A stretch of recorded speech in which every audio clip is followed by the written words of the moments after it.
లంకాలో సరసాల్లో పుట్టాడు. ఆ ఘటన పటీసి మాయ ముందు ఆయనకంటే ముందు పుట్టింది. చూడండి, ఆ రూపంలో ఈయన ముందు పుట్టాల. ఆ మాయ వచ్చింది, అతని కంటే ముందు వచ్చింది మాయ. ఎవరిది గర్భంలో? దేవకి గర్భం. ఆ మాయ వచ్చింది. ఆ కంసుడు ఆ మాయను తీసి బండ మీద కొట్టాడు ఆ పిల్లని. కొడితే మాయా రూపంలో కాత్యాయని రూపంలో దుర్గా రూపంలో ప్రత్యక్షమై ఆ కంసుని నిందించింది. ఒరి మూర్ఖ అజ్ఞానుడా, నిన్ను సంహరించేవాడు గోకులంలో ఉన్నాడు, ఆయన పుట్టబోతున్నాడు అని చెప్పి అంతర్ధానం అయిపోయాడు. చూడండి, ఆ మాయే తర్వాత ఆయన సరసాలలో పుట్టిన తర్వాత వసుదేవుడితోనే తీసుకొని అంత యమునా నది పొంగిపోయినప్పుడు కూడా ఆ నది 2 విధాలుగా చీలిపోయింది. అదే లీల. అప్పుడే లీల ప్రారంభం అయిపోయాయి. ఆయన సరసాల్లో పుట్టడం అదే లీల. అక్కడ సరసాల్లోని పుట్టి ఆయన బయటికి వస్తూ తీసుకెళ్తున్నప్పుడు ఆ సరసాల్లో ఉన్నటువంటి ఉన్నాయి కదా తలుపులు, అవన్నీ తన మట్టుకు తానే అన్ని గొలుసులన్నీ ఉచ్చుకున్నాయి. ఎక్కడ వాళ్ళు అక్కడ అందరూ స్తబ్దులైపోయినారు. ఎక్కడ మత్తు మందు చల్లితే ఏ విధంగా అయితే అందరూ పడిపోతారో అందరూ ఎక్కడ వాళ్ళకి అందరూ పడిపోయినారు. ఎవ్వరు ఏ ఆటంకం లేదు. తిన్నగా వసుదేవుడు తీసుకొని వెళ్ళి బొట్లో పెట్టుకొని ఆ నదిని దాటేసరికి ఆ యమునా నది 2 పాయలుగా చీరింది. అప్పుడే కుంభవృష్టం. ఆ కుంభ వృష్టి పడుతుంది, వర్షం పక్క నుండి యమునా నది పొంగిపోతున్నారు. ఆ యమునా నది పొంగి అక్కడ లీల చూడండి. లీల ఆ యమునా నది అంటే యమున మనం ఏమంటాం, ప్రతి ఒక్క నది కానీ చుట్టూ కానీ మనం దైవత్వాన్ని ఆపాదిస్తాం, అంటే దైవాన్ని జోడు చేస్తాం. ఆ నదికి మనం యమునా అని పెట్టాం. ఆ యమునా నది ఆ శ్రీకృష్ణుని యొక్క లేత పాదాలు. కరారవిందేన ముఖారవిందం ముఖారవిందే వినివేశయంతం. అది చూడండి, అద్భుతమైనటువంటిది. కరారవిందేన ముఖారవిందం. ఆ మన చిన్నపిల్లలు చూడండి, ఆ పాదాలు తీసుకొని ఆ వేళ్ళు ఇట్లా నోట్లో పెట్టుకుంటే ఆ చిట్టి పాదాలు, ఆ పాదాలు ఎట్లా ఉన్నాయట, పద్మాల వలె ప్రకాశిస్తున్నాయి.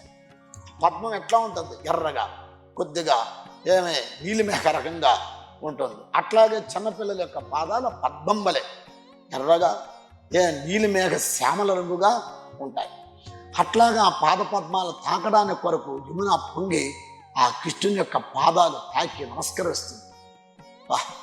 ఎంత అద్భుతం, ఎంత భక్తి!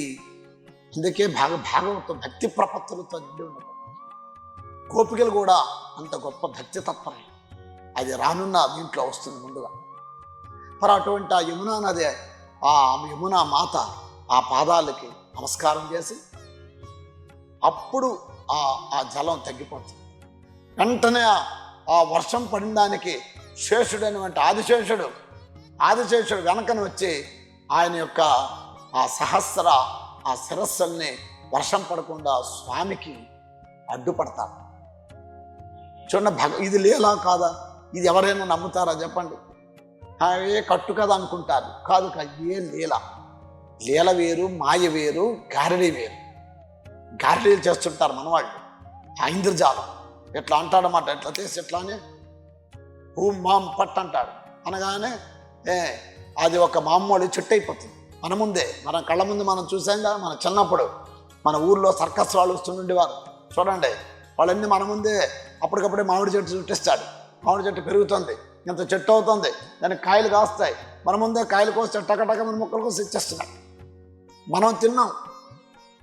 చూడండి, లాస్ట్ చూస్తే చెట్టు లేదు, పొట్ట లేదు, గొట్ట లేదు, ఏమి లేదు. ఇదే మాయ. ఇదేమిటిది? గారడి. అది లీల కాదు, మరి భగవంతుడిది ఇది లీల. లీల చూడండి, లీల. ఆ లీల ఎట్లా ఉంటుంది? అనుకోకుండా అప్రయత్నంగా అవన్నీ జరిగిపోతుంటాయి. సరసాల్లో పుట్టడం, అప్పటికప్పుడు అవన్నీ తెరుచుకోవడం, అవన్నీ ఇదవడం, మళ్ళీ వెంటనే యమునా నది 2 పాయలుగా చీలుకోవడం, గోకులానికి వెళ్ళడం.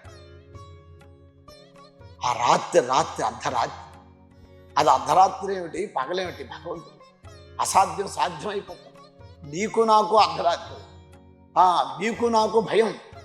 ఆయన సమస్త భయాల్ని దాటినవాడు, సమస్త అభయ స్వరూపుడు ఆయన. ఈ జగత్తనే తన శాసనంలో ఉంచేవాడు. మరి అటువంటి భగవంతుడే పరమాత్మ.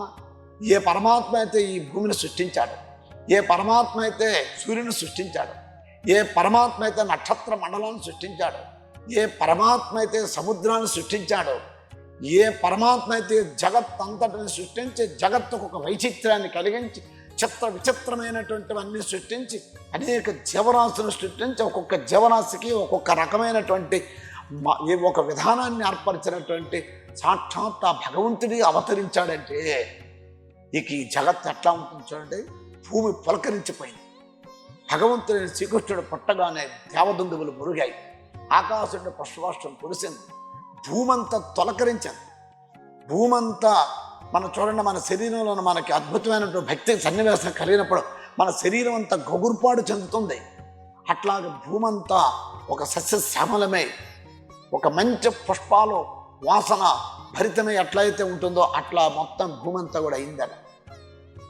దేవతలందరూ గానం చేశారు. మహర్షులు, యోగులు, సిద్ధులు, భక్తులు, సదాచారవంతులు అందరూ కూడా కీర్తించారు. మా రక్షకుడు పుట్టాడు, మా రక్షకుడు పుట్టాడు, మమ్మల్ని రక్షించే రక్షకుడు వచ్చాడు అని చూడండి. అదే కృష్ణావతారం యొక్క లీల. ఆయన ఎప్పుడైతే జన్మించాడో ఆ జన్మ ప్రారంభమే లీల.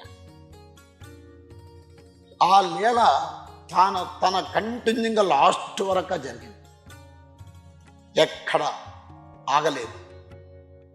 అప్పుడు గోకులానికి వెళ్ళి గోకులంలో ఆ యశోద పక్క ఈ యొక్క కృష్ణుణ్ణి ఉంచి అక్కడ గోకులంలో ఉద్భవించినటువంటి ఆ యోగమాయను తీసుకొచ్చి మళ్ళీ ఇక్కడ సరసాల్లో వచ్చేస్తాడు. అది తర్వాత అక్కడ రోహిణికి బలరాముడు ఉద్భవించడం ఇదంతా ఉంది. ఎప్పుడైతే కృష్ణుడు ఉద్భవించాడో గోకులం అంతా కూడా పండుగ చేసుకున్నాం. చూడండి, కృష్ణుడి యొక్క ఆ పుట్టినరోజే అష్టమి.